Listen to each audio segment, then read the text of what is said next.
All right, everybody, on behalf of Professional Title, I want to welcome you guys to Time Blocking 101. Those of you that have been following along in my live Facebook group will know this was the #1 requested class. This was the one that everybody wanted and everybody wanted to have. So I wanted to make sure we did it and got it here together for you.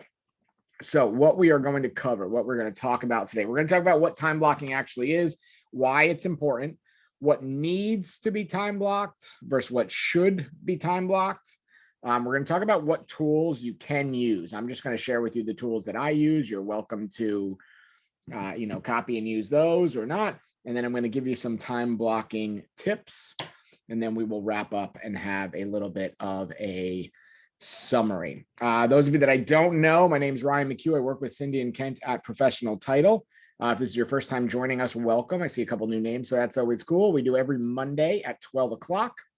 If this is your first time, one thing you should do is time block every Monday at 12 o'clock into your calendar and know that we will bring the heat every week where we switch off and do everything between social media, lead generation, technology, all different ways to grow and build your business and become more productive and all that fun stuff. If you've never joined us for an in-person event, we would love to have you do that as well. We have days booked in both markets for March.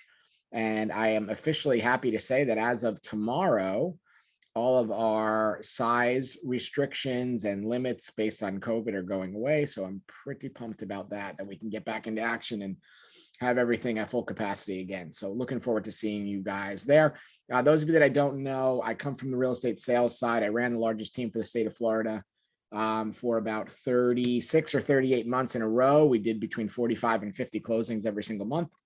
And then I ran a large real estate brokerage, had about 200, almost 225 agents at the peak. And we were #1 in every measured category for quite some time, about 5 years consistently, month by month. So now I spend my time working with Cindy and Kent and all of our amazing brands at brands and branches at Professional Title, helping you guys grow your business. So all I ask, if you get anything out of these classes, is that you give Cindy and Kent a shot to earn that title business.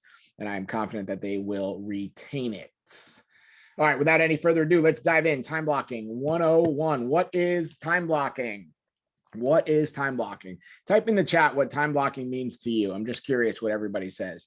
If you have an answer here, type it in the chat. What do you think time blocking is? Or what does time blocking mean to you? Just tell me what that word means, or that set of words, I guess, means. What does time blocking mean to you? Throw it in the chat. Not moving on until someone answers me. Come on.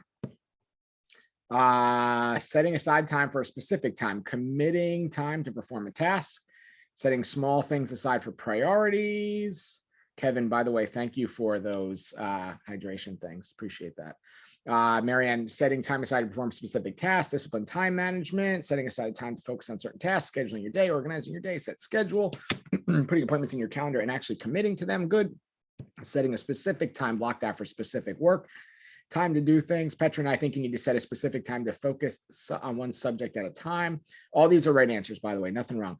Really is time management for bringing thinking consistency on your schedule. Do not let anything mess with it. Staying organized. All those things are right. Here's what time blocking means to me. It is the art of controlling your schedule so that it doesn't control you. One of the best compliments I ever received is when people say, I don't know how you get that much done in one day, or I don't know how you get that much done in one period of time and still enjoy life. Those of you that follow me on social know I'm always traveling and always working somewhere, but I'm also always finding a way to enjoy that spot or that location for at least an hour or two. And truthfully, that is just an exercise in time blocking and years of not being able to do things that I wanted to do. And really just making a conscious decision to focus on things that matter so that you can have more time to do things that you want to do. So my goal for you guys today is that everyone's going to leave with a little bit of homework, a little bit of time blocking action to put in place. And my goal for you guys, first of all, is that you never miss something again that you don't want to miss, right? I cannot stand when agents are the worst at this. And I've been this way too. When we say, oh, I missed something I wanted to do because XYZ came up, right? That is just really a time blocking fail. You will never hear a surgeon or a lawyer say that, right? Ever. And somehow we don't value our time as much as them.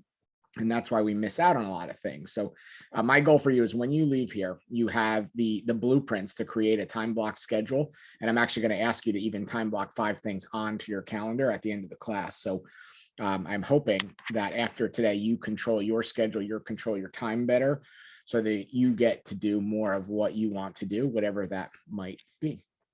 All right, so why is it important? First of all, focusing on one task can increase productivity up to 80%. Does anybody ever notice those days, like right before a vacation or right before you have to do something important, you magically get done like 100 things more than you do the entire rest of the week combined, because you know you need to focus, you need to get stuff done so that you can go enjoy something.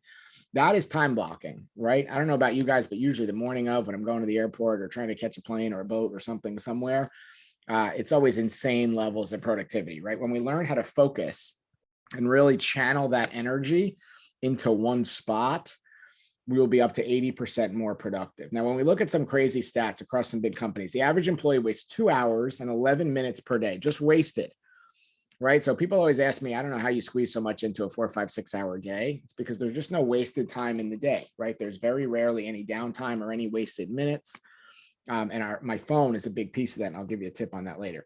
Employees on average spend as much as 16 days per year just trying to figure out what to do next, right? Complete waste of 16 days a year.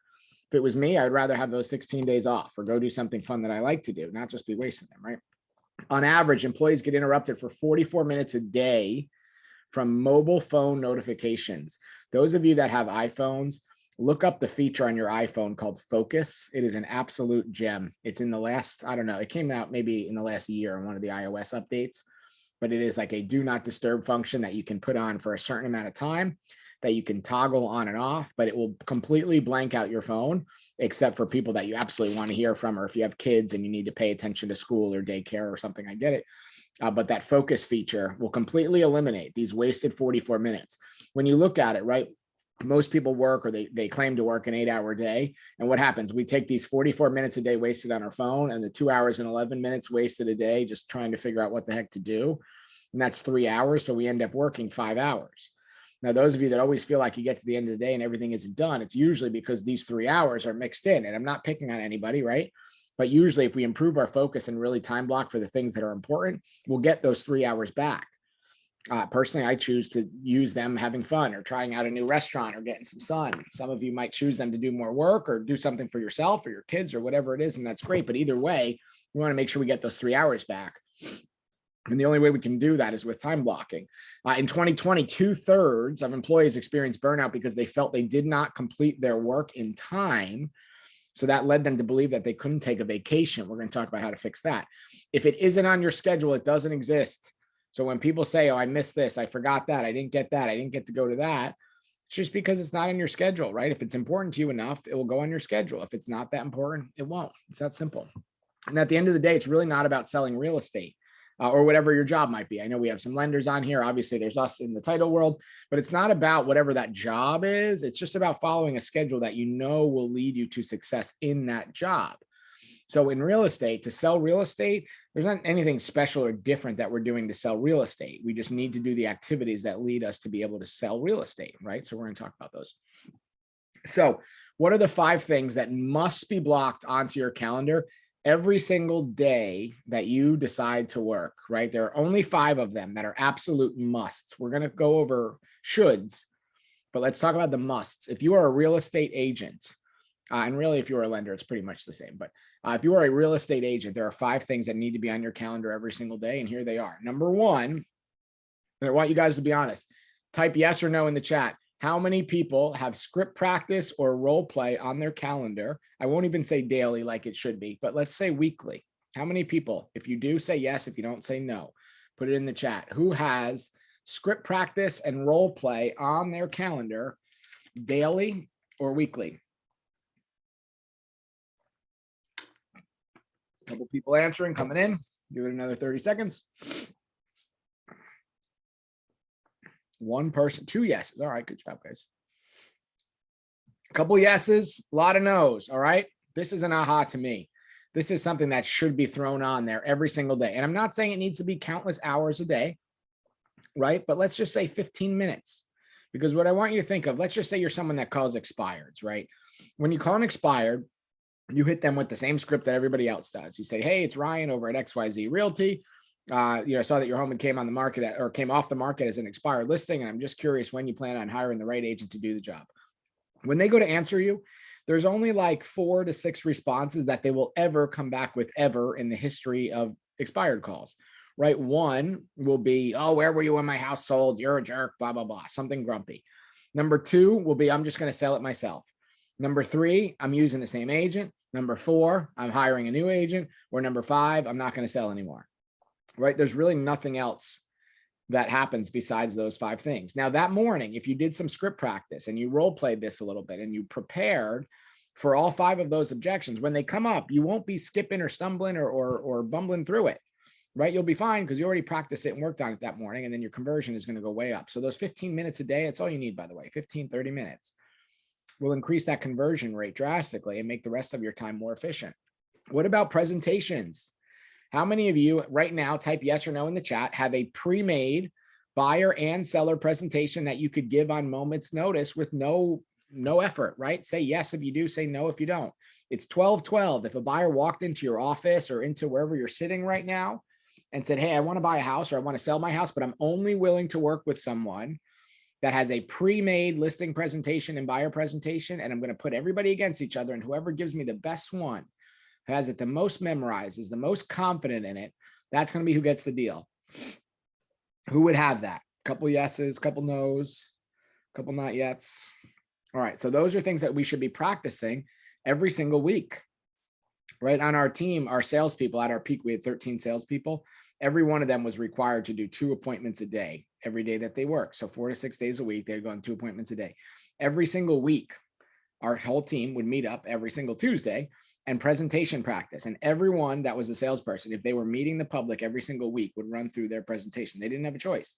And if they didn't do it, they didn't get leads for that week. That's how important the practice and the role play is. Number 2, lead generation. Be honest. How many people have lead generated at least an hour a day consistently this year? And consistently to me means 3 to 5 days a week. If it's you, say yes. If no, say no. How many people have consistently generated leads at least an hour a day, 3 to 5 days a week all year? If it's you, say yes. If it's not, say no. Now, a lot of people will tell you, we expect you to generate 3 hours of leads a day. And I'm here to tell you that will never happen. If you're going from generating no leads, right? We see a lot of no's in the chat, a couple of yeses. Congrats to the people that said yes. If you are not consistently lead generating every day, you are not going to wake up tomorrow and all of a sudden just put in 3 hours of work. All right. I'm a pretty realistic human. It is just not going to happen. So what I challenge you to do, really for all these, but especially for the lead generation, starting tomorrow, I want you to block 15 minutes of lead generation on your calendar for the day, where you shut your phone off or you put your phone on do not disturb or silent or whatever. You don't look at email. We get off Facebook and we spend 15 minutes just nonstop focusing on generating leads. Next, lead follow-up.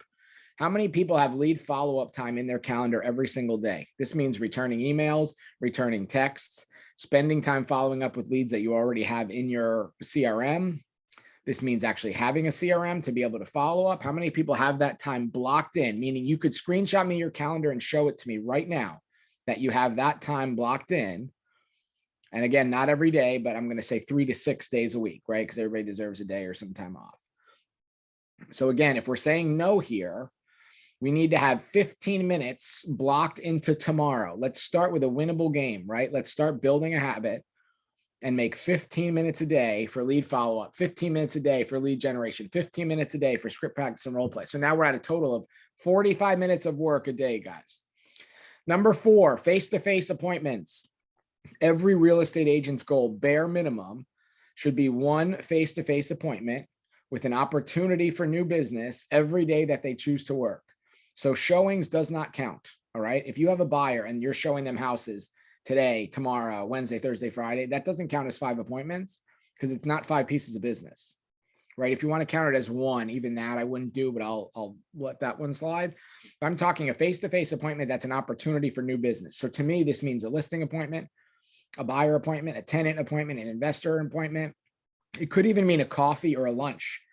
But all of these things should not be more than an hour a day. You should be able to go and do any one of these appointments in an hour a day.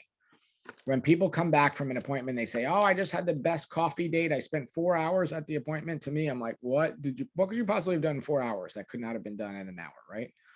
And then we look at where our day went, and I get we're building the relationship, or we're drinking wine, not coffee, or whatever it is, I understand. But we have to look, if we want to grow and we want to scale, how can we get these on the calendar every day?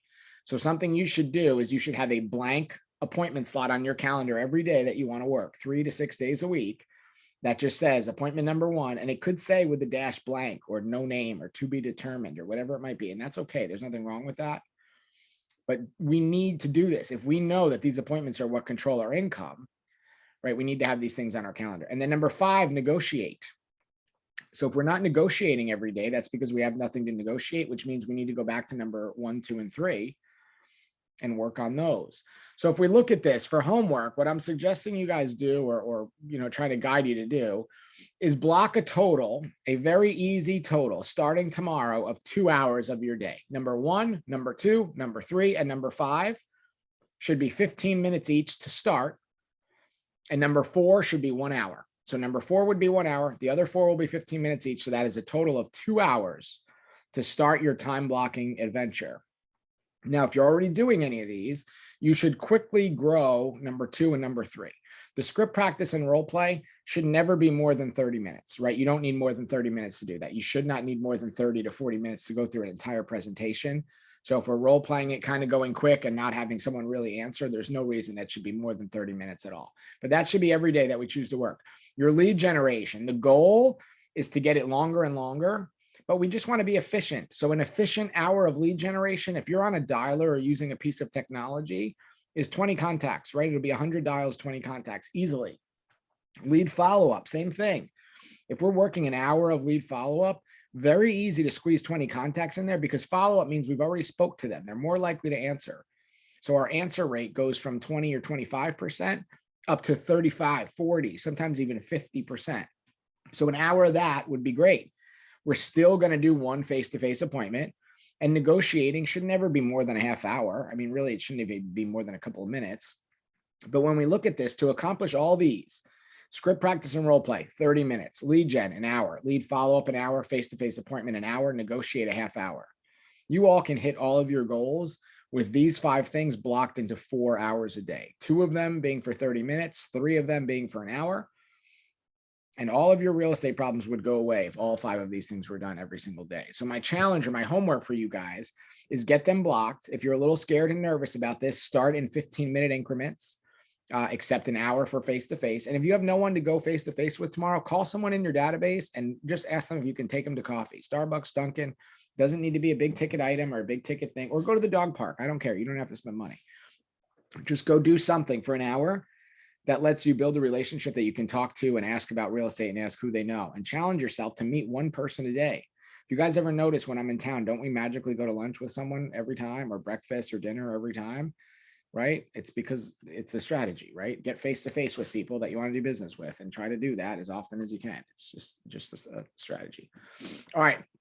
So those were the things that need to be on your calendar. Now here's the things that should be on your calendar. Number 1, date night or family activities, or if you have kids or they have school or soccer or dance or ballet or whatever, those things need to get on the calendar, right? If you're looking to have that healthy relationship or healthy family life, those things need to be on the calendar daily, weekly, minimum, but as often as possible. Number 2, your wake up and go to bed times. I'm a big believer in the wake up and the strategic waking up and the strategic going to bed. I have an alarm that goes off at 5 a.m. that I have not slept until that alarm in like 15 years, right? Your body just kind of gets used to that. But your go to bed times, I still struggle with that one, I'll tell you. I have an alarm that goes off at 9:30 on weeknights. I know I sound like an old man, but at 9:30, I start getting ready and doing what I need to do to get in bed so that I'm asleep by 10:30. If you start doing this, your day becomes blocked, your time becomes blocked, your mental health gets better, your physical health gets better. All of a sudden, magically, everything you need to get done squeezes into the day. Number 3, your workout or your self-care. Do you have something that fits number 3 blocked onto your calendar? This is 7 days a week, right? Are we getting a sweat in the morning or at night or whenever you like to do it? If you're into any kind of religion or prayer, are we getting that done? Are we getting in yoga? Are we doing our affirmations or, our family time or our hugs or whatever it is that makes us something that's a self-care thing? What is that? And is it on the calendar every single day? Today, it might be a run, and tomorrow it might be a massage. That's fine too, right? If that's our self-care, that's great. But we need to look at it and say, are these things blocked every single day? To me, I know if I let it get past like 7 a.m., I'm not going to do it. So it's an early morning thing, get it out of the way. And then you're feeling better and mentally clear the rest of the day. Number 4, our entertainment. Things that we like to do. Are they time blocked onto our calendar? This could be everything from our favorite TV show to our favorite sporting event to something that we're doing long term, right? Maybe it's I know we have some of the triathlete people on here. Are we doing a race in, I don't know, 90 days from now? Is that whole long weekend tied to that blocked on the calendar? Because the race might only be a couple hours, right? But we need to get there a day or two early and prep and sleep and all that fun stuff. And number 5, the can't miss events or appointments. Do we have something we need to go to for our kids? Do we have a doctor's appointment that is non-negotiable, right? Is something coming up that we can't miss? And if so, are those things blocked on our calendar? And my favorite one is eating. Is eating blocked on your calendar? I had a coach a couple of years back that made me block eating into a certain window and get that on the calendar. And it's been good because I don't know about you guys, but there'd be some days where I would get to the end of the day and realize I didn't eat. Not because I didn't want to, because I love to eat, but just too busy, right? Something came up or didn't have time or whatever. So is that blocked on the calendar in a healthy spot that allows you to have some energy and keep going? All right, what should a time blocked calendar look like? Not my mother screaming. It should probably look something like this. Now, this is Google. I'm going to tell you why I use Google and give you some examples in a couple minutes, but this is just an example. This is a personal calendar week of mine. As you see, I color code everything. For me, blue is my wake up and go to bed routine. Green are activities that are related to making money. That pink salmon kind of color is my fasting window in which I can eat. The yellow is sports and entertainment and stuff that I like to do or watch to make sure that I pay attention to it. And then everything else, you'll see there's little windows. And in those blank little windows or time slots that have nothing in there, that's free time or follow up or social media or solve problems time or put out fire time or whatever. If you notice, there's pretty much none of those until like later in the day, right? These little windows is when I'm driving or getting to work or whatever. But later in the day is the free time. The good thing is that if someone calls you with a problem at 9 a.m. and you don't get back to them until 4 p.m., very often that problem is almost always figured out because there's not much you can do about it anyway. So that's an example of what a filled out time blocked calendar might look like. So what tools should I use? Something digital. I know there's always people, anytime I teach anything to do with time blocking or scheduling or anything, there's always people that say, well, I love my paper calendar. And I understand that. If that's your system, that's fantastic. For me personally, I struggle with paper because every time I move something or replace something or change a date or a name or a location, then I would have to scratch it out or white out it or rip out a page or whatever. And I don't have the patience for that. So a digital calendar allows you to change and share and click and drag and replace and move. And to me, that's easier. Ideally, something with notifications, right? I have a couple of notifications that are set all the time. If you use Google Calendar, they have a drive time notification. That's fantastic. Or if you need to get somewhere, it will tell you when you should leave your house or how long you should leave in. So it'll say you should leave in 15 minutes based on traffic. You'll get there on time if you leave at whatever time. So I love that. I also like the notifications before something important. Like for instance, we have a Zoom every Monday at 12 o'clock. So I have an 11:55 notification that says, get on, test the audio, test the video, open up the computer, make sure the screen's working, make sure the computer's plugged in, all the stuff that needs to happen so that we don't crash and burn in the middle of one of these things. I personally like Google or Outlook, whatever you like to use, good for you. You can use anything. There's hundreds and hundreds and hundreds of different calendar things. Personally, my go-to one is Google. I do not like to use something that's specific to your device or platform. So like iCal, for instance, if you have an iPhone, if you use iCal, it's great. But if you're like me, where you end up on a different computer, a different operating software, maybe you're in an office, maybe you're at the real estate board, maybe you're in one of our closing rooms and you have a Mac and we have a PC and you need to access something and you can't because it's specific to your platform or your device. If you're using something that's not specific, it works well. So Google, I like because you can log in on absolutely any device and it's the same experience. It's the same user interface across all devices. It doesn't matter if you're on an iPhone, an iPad, an Android, a computer, a Surface, somebody else's tablet, whatever. You can log in and have the same experience across all devices, which to me just makes it easier to use, which I like. Ideally something with an app so you can share from your phone and work from your phone and drag and organize from your phone. And if you're not using Calendly, I will tell you it's one of my favorite apps or programs on the planet. It allows other people to schedule into your calendar. So if you say, okay, I have 2 appointments open every day for buyers and sellers, one's for buyers, one's for sellers, and one appointment slot is at 1 and the other one is at 6. When you talk to a client, you can send them your Calendly link and it will show them all the free times that you have available for appointments. They can book it themselves. It then puts it on their calendar, puts it on your calendar, and blocks it out for both of you so you don't book anything else.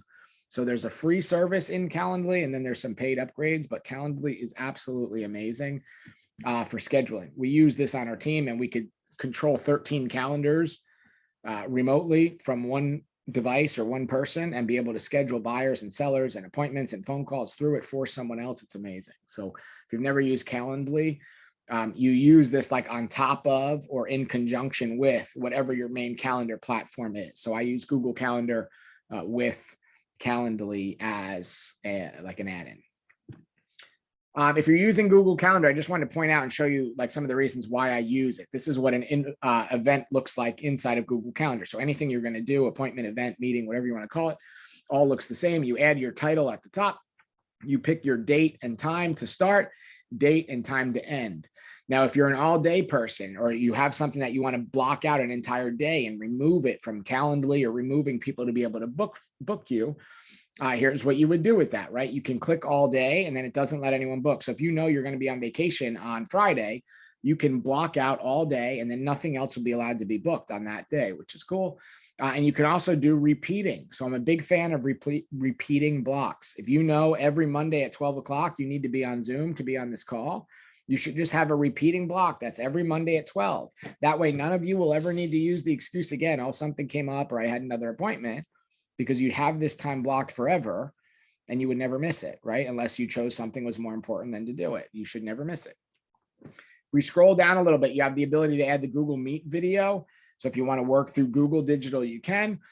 The location part is what allows you to do the drive time and put in the address that you're going to. The notification allows you to do the drive notification and allows you to get a notification before an event texted to you or as a pop-up or as an email that says your event is starting.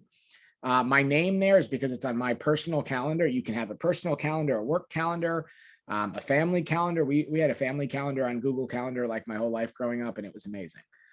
The color coding thing, again, I told you the colors I use and why I use them. You're free to use whatever you want, but you can use any color to kind of signify things for you. If you're a visual learner or someone that interprets things faster visually like me, it's the best. The busy feature means that's an important appointment. Someone can't book over it. So if you're using Calendly and you block in every Monday at 12 o'clock as a Zoom, it won't allow anybody else to book an appointment in that time slot so that you never miss another Zoom. If you put it as free, it means something else can overwrite this appointment. The visibility is who can see. So if you share a calendar with anybody else, they can see it or you can see it. Like if you have a team calendar or an office calendar or anything like that. The description, you might put Zoom links in there. You might put notes, maybe, an address, or if you're showing something and they say, you have to go around the house and the lockbox is on the hose spigot on the side, you can write that in there so you don't forget. And then the guests feature is so you can add other people. So if I wanted to invite Kent to my event, I could type in Kent, he'll show up there, and then it goes on his calendar as well as on mine. So it's a much higher success rate for people showing up. By the way, guys, if you're setting buyer or listing appointments, the second you get off the phone, get on your calendar and send them an invite on the calendar, and they will be way more likely to show up because now they'll get a calendar, they'll get a notification, they'll get an invite, and it will be blocked on their calendar. So you'll have a much higher success rate for people showing up. And then you can choose guest permissions. Do you want them to be able to modify the event? I don't, because I don't want them editing or deleting it without me knowing or mistakenly, so I don't miss it. Are they allowed to invite others? So if I'm going to lunch with Kent and he wants to bring his wife, I want him to be able to do that. So I let him do that. And the guest list, for me, if it's a small event, I don't mind it being on, but I will just tell you, if you ever do bigger events or bigger meetings or open houses, you want to shut that one off. One, for privacy, and two, because sometimes people see someone else and say, I don't like that person. If that person's going, I don't want to go. Or if that person's going to be there, I'm not going to show up or not going to try. Right. And you don't want to do that. You don't want to miss out on that opportunity. All right. Some time blocking tips. Time blocking tips. First of all, block off your vacations and your time off first. Right? If we don't get those things blocked off first, a lot of times they will never happen. And I am famous for this, but you want to go on. If you know you have a flight booked or hotel booked, a lot of times they'll automatically put it on your calendar.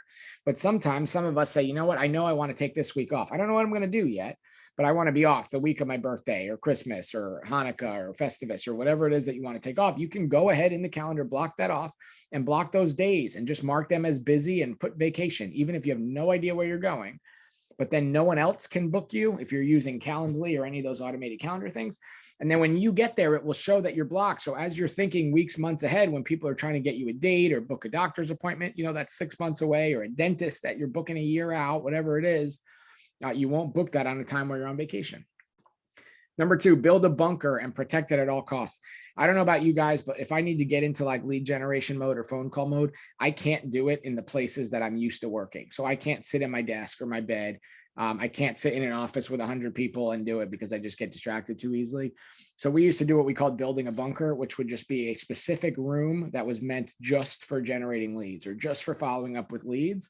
And we'd even have a sign on the front door, just like in the open house class, that's like, the door's locked for a reason. Unless the building's on fire, don't come and get me.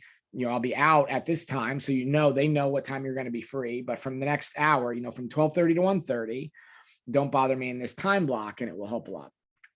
Bring some snacks.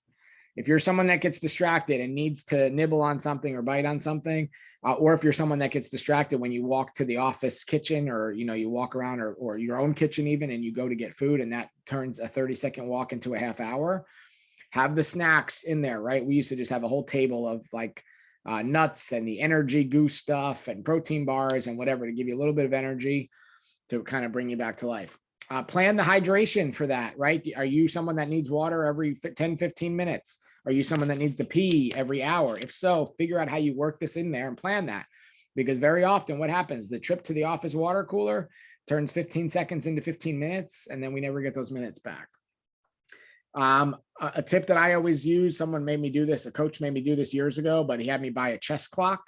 If you don't know what a chess clock is, people that play competitive chess, they sit across from each other face to face, and each player, when it's their turn, as soon as the other player finishes, they hit the button on their chess clock, and it starts the other person's time that they have to think and act. This works really great for determining where you are doing good with your time blocks and where you're doing bad. So let's say you're going to do a lead generation time block and you're going to make calls for 2 hours. What you would do is when you're actually on the phone, so while you're on the phone talking to someone, you would hit your button, right? Player one or side one, whatever. And then when you're not on the phone, or you're writing notes, or you're messing around, or you're wasting time, or you're distracted, or you're on Facebook or Snapchat or whatever, you would hit player two. And very quickly, you'll realize that a 2-hour time block usually only looks like 20 to 40 minutes worth of work. And you'll realize where you're inefficient, and you'll be able to make yourself way more efficient to be able to accomplish your goals in less amount of time and to be able to buy back some of your day, right? If you have a 2-hour window where you're only working for 40 minutes, I would rather work like an animal for 40 minutes and then get my hour and 20 minutes back so I can go do something that I actually want to do, because usually making phone calls is not what we want to do, right? Color code it. If you're a visual person like me, I would suggest doing some sort of color coding. Make something that means work, make that a certain color. Something that means fun, make that a certain color. Something that means entertainment, family, friends, kids, whatever. Make all those things certain colors so that hey, this color's coming up. I got to pay attention to this one. Use the repeating blocks. So if you're going to be on Zoom every Monday at 12, you should have this time blocked. I will tell you, I have our Zoom time blocked here Monday at 12. Every Monday for the rest of the year is time blocked already for me. I know that's what I'm going to be doing, right? So the block is in there. Put your important blocks into a calendar, even if they are blank. I will tell you, I learned this from my dad. He was the master at this. I played high school hockey 2 hours away from where my dad worked, and not once in 4 years did he ever miss a hockey game. And that was strictly because he was the master of the Google Calendar. As soon as our hockey schedule would come out, even if we didn't know the dates or the location or where we were playing or who we were playing, that went into the family Google Calendar, and that was what he worked to schedule around. And it was amazing. Everyone that's ever in their life missed something because something else came up or because they weren't sure of all the details, use this. Put the important blocks into the calendar, even if they're blank. So if you have a buyer, if you want to do one buyer appointment a day, put one buyer appointment a day from now on into your calendar and put it as buyer appointment dash no name. And if I call Rusty today and he says, yeah, I'm ready to be a buyer, then I change it. Whatever one he picked, I make it say buyer appointment Rusty. And then if tomorrow Cindy comes in, great. Tomorrow's appointment goes from buyer appointment no name to buyer appointment Cindy. And I start building out the time blocks so that no matter what, it happens. The good thing also, you'll learn what your conversion rate is or what your show up rate is. When I had my office, for instance, my personal goal was I wanted to meet 2 real estate agents a day so that I could recruit. Now, I knew after a couple months of doing it that everybody doesn't show up, right? Everybody doesn't do what they say they're going to do. So we knew I had a 66, like about 2/3% show up rate. So if I wanted to meet 2 people a day, I had to schedule 3 a day. So every day on my calendar, there was 3 time blocks that were blank, but 3 blocks got scheduled every single day because I knew most days only 2 would show up. Guess what? If 3 showed up, that's a good day, right? If only 1 showed up, it's okay. I'm going to make it up tomorrow. And then you'll never miss your goal. The more you do this, you'll learn your conversions, you'll learn your show up rates, you'll learn how to get better at those things, and you'll never miss numbers or appointments or important things to you ever again. Start small and then grow. Do not go on tomorrow and put a 3-hour lead generation block because you're just setting yourself up for failure. And the goal of this is not to make you feel like a failure. It's to make you have some wins. Right. So what I'd rather you do is block 15 minutes for lead generation all the rest of this week. And then maybe next week, bump it to 20 minutes or a half hour and grow until you can get to the point where you're hitting your goals. A bare minimum should be 15 minutes for each of the time blocks. And as you get really rocking and rolling, you should be doing a minimum of 10 new lead generation contacts a day and 10 new lead follow-up contacts a day. In total, that should not take you more than 2 hours. And I'm not even saying string them together. Right? Create small winnable time blocks. So it's okay to have a 1-hour time block and then get up and give yourself a win. I know for me, my attention span is like between an hour and 90 minutes. That's the most I can focus. If you've ever been to any of my in-person events, you'll know we never go more than 90 minutes ever. And you guys might think it's for you, but the truth is it's for me because I lose energy or I can't focus or I can't pay attention long enough to keep going. I used to do this in my office too. If I was making calls for an hour, every hour after the hour, I would get up and walk around and give some people some high fives, talk to some people, go out and get some sun, putt some golf balls through the halls, dribble a basketball, rip some hockey pucks down the hallway, whatever it was, something that gave me some energy back. Create yourself a little win. For some people, it's food or coffee or sunlight or playing with the dog or hanging with their kids. Some people, it's that emotional energy where you need to go give somebody a hug or get a high five. For some people, it's peace and quiet. Right? We need to remove ourselves from the world and just be quiet for a minute, whatever it is, you'll learn to recognize that, but create yourself some small winnable time blocks. So when you win, you can reward yourself for crushing it. You should not be working 8 hours straight through a day without a small win in there. I'd rather you work 4 or 5 1-hour blocks with some wins or some breaks in there. You'll be way more efficient in the time. You'll get way more done. Your mental health and energy will be way higher. If you remove it, you must replace it. So let's say someone calls you up today and says, hey, right when you get off the Zoom, you want to go to lunch. And maybe you had lead generation on from 1 to 2. Go to lunch, right? I'm not telling you not to go to lunch if you think that adds to your life, but then we need to make that move from the 1 o'clock to 2 o'clock lead generation. We need to remove it and then we need to replace it somewhere else. So you removed it by going to lunch. Now we need to replace it. And this is why I like the digital calendars, because you can just click and slide it. So you can say, sure, I'll go to lunch with you, but I've got to be back by 2:30. So then you take the lead generation thing and slide it from 1 o'clock to 2:30, and then you just replace it and you're fine. You can still go to lunch, right? That's your reward or your win for the day. That's a good thing. Check and adjust your calendar daily or weekly. For me, I do Sunday night. I do a quick overview of what I have going on. And then once a day early in the morning for about 5 minutes, just to make sure everything is right. If you have to be on Zoom, do you have the links? If you have to go somewhere, do you have the address? If you have to order something or buy something, do you know where to get it, right? Are all your ducks in a row so that when that time block comes up, you're not trying to figure it out then, because that's a big time suck.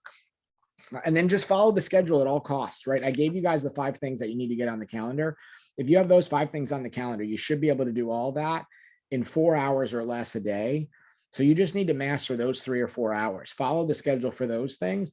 And then it's okay if the day goes awry after that, or if you have to fix things or solve things, or your kid gets sick, or a deal's falling apart or whatever. But those 5 things are the non-negotiables. They need to be on the calendar no matter what. And the other stuff is okay to happen. It's okay to happen as long as you accomplish the other things, right? That's what's important, is that we follow that schedule and get everything done.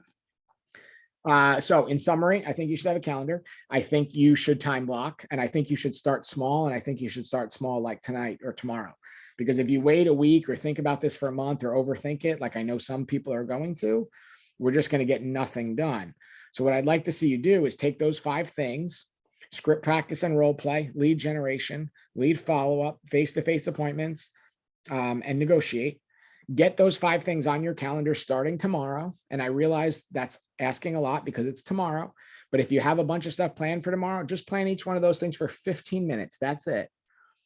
And then by the end of the day tomorrow, you'll have a couple of small wins, and then you can start adding stuff for later in the week or next week, where you can start building up those time blocks to be manageable periods of time. So go from 15 minutes to a half hour, 30 to 45, 45 to an hour. And for most of those blocks, if we have an hour of lead gen, an hour of lead follow-up, and a 1 hour face-to-face appointment a day, you don't really need more than those if you're focused in those. And a half hour of negotiating, half hour of script and role play, same thing. You don't need more than that. And if you're not negotiating anything, add that half hour onto the lead generation so that you have more things eventually to negotiate. All right. As always, thank you guys for your business. I know we are doing work with a lot of you guys already, so thank you for that. If we are not yet, I know you'll do the right thing and send us some deals. Carrie, thank you as always for making the slides and making everything look nice. Coming up next week, we are doing They Are Still Coming, a little fun exercise and strategy on how to build a referral network so that you can capture the buyers that are still flocking to Florida at insane rates. Also, in both of your markets, we have days planned for March. So get with Cindy and Kent, and they will be able to kind of help figure those out for you. If you need anything, you can email me. If you'd like, social media is probably a better way to get me. And if you're not already in my private Facebook group for whatever reason, take out your phone, open up your camera, point it at that QR code. It will take you to the link, and you just need to request to join. Once you do that, whenever I get back to my cell phone, I will get on there and get on social and approve you. If you have any questions, feel free to stay on or type them in the chat. If not, you guys are free. Thank you as always, and I'll see you soon.